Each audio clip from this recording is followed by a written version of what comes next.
शरद पवार के एनसीपी अध्यक्ष पद से इस्तीफे के ऐलान के बाद से चर्चा इस बात की हो रही है कि आखिर एनसीपी की कुर्सी कौन संभालता नजर आएगा या कौन संभालती नजर आएगी, क्योंकि इस रेस में सुप्रिया सुले, अजीत पवार और रोहित जैसे बड़े नाम चर्चाओं का विषय बने हुए हैं। जी हाँ, शरद पवार ने साफ कर दिया कि इसके लिए एक टीम तैयार करिए जो कि ये तैयार चयन करती नजर आएगी।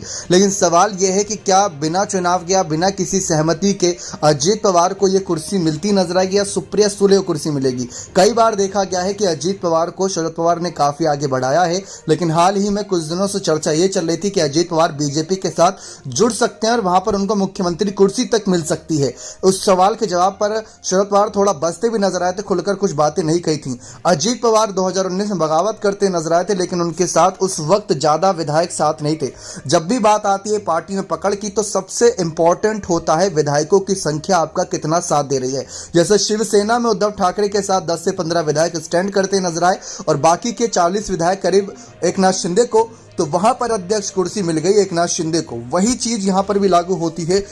जिस तरीके से यहां पर सवाल है कि शरद पवार की कुर्सी का जिम्मेदार क्या, यहां पर हकदार क्या अजीत पवार बनेंगे, तो सवाल ये बहुत बड़ा। लेकिन ये बात कही जा रही है कि अगर अजीत पवार को अध्यक्ष कुर्सी मिल जाती है तो हो सकता है कि इन फ्यूचर बीजेपी के साथ गठबंधन भी देखने को मिले, क्योंकि जब बीजेपी के साथ मिलकर 2019 में जिस तरीके से उप मुख्यमंत्री पद की शपथ ली थी, तब चर्चाओं का विषय था। और अब जब अध्यक्ष कुर्सी उन्हें मिल जाएगी तो क्या बीजेपी के साथ मिलकर यहाँ पर आगे की शपथ नहीं ले सकते, क्योंकि एकनाथ शिंदे की सरकार पर सुप्रीम कोर्ट का वैसे ही आना है फैसला, जहां पर करीब 16 विधायकों के अयोग्यता पर फैसला आएगा। और सारे कुछ आंकड़े निकलने के बाद कहा जा रहा है कि अगर 16 विधायकों पर फैसला आएगा, 24 विधायक बचेंगे या नहीं बचेंगे, शिवसेना की उनकी मान्यता रहेगी या नहीं रहेगी, क्योंकि फिर शिवसेना के चुनाव चिन्ह को लेकर सवाल होगा।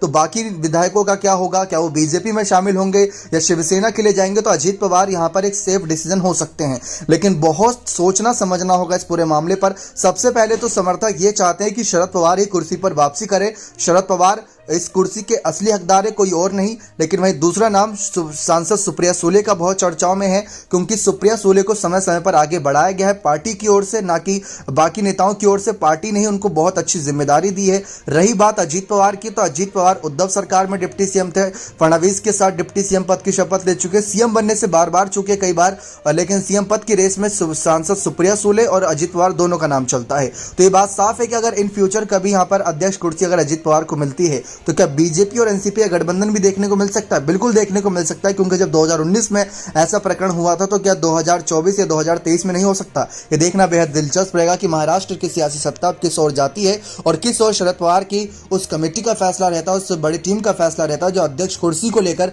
फैसला करता नजर आएगा। आपकी नजर में असली हकदार कौन है एनसीपी का? अपनी राय कमेंट सेक्शन में जरूर दीजिएगा। बहुत